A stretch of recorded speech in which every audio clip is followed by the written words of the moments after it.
The two crises, the climate crisis and the pandemic crisis, one can look at some commonalities, but they're also very different. Both are currently very serious and are in crisis mode. But climate change has been happening for a long time. It has been building up over the years and the decades into the crisis situation that we're facing today, while the pandemic has broken out suddenly, very quickly, and became a crisis over literally a period of a few months. And the crisis part of it will probably disappear in a few months, although the subsequent impacts that will have to be resolved will stay with us for a long time. So in a sense, the COVID pandemic is compressing the kind of thing that we can expect with climate change over a longer period of time. But they are both crises and they both need to be addressed currently, and either one can help the other by learning how society deals with risk and how we anticipate these risks into the future.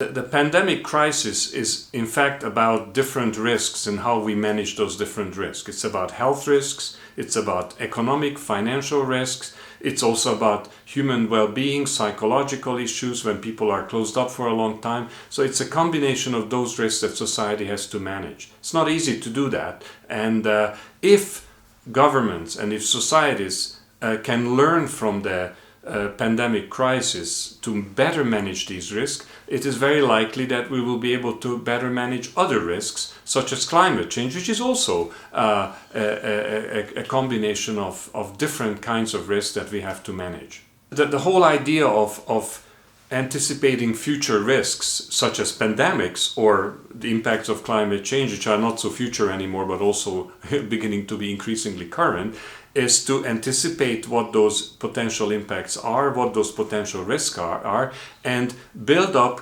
governance frameworks and actions in order to address those risks. And that some people refer to that as anticipatory governance. And this is what C2G is all about. And that's what we've been doing, is to trying to address the risks of employing or not employing some of the climate altering technologies that we're addressing currently or in the future.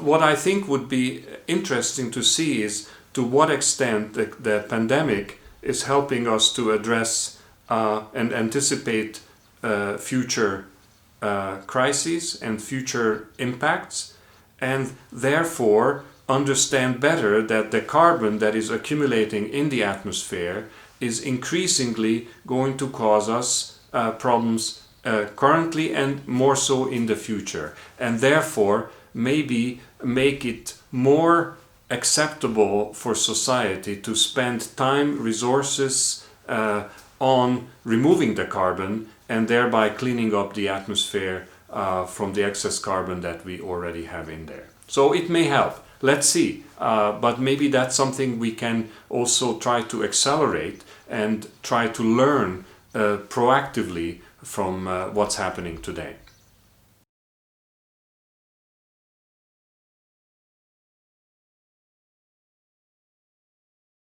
I think for solar radiation modification, the most challenging issue is that we're dealing with an approach, a technology that we don't know, and there are risks, there are benefits, and there are unknown risks, and we need to find ways to manage these and manage the risks, the known risks, the unknown risks, the potential benefits, the costs, all of that. And so it's about risk management by society, and not just by society, but by societies, the whole entire world. So if we can find lessons from how we deal with the risk management of the pandemic, I think it will be easier to also address solar radiation modification and find ways to manage those, to understand the different risks, and therefore come to decisions whether or not we wish to make use of those technologies. And if yes, how, under what conditions, and if no, how to deal with the implications.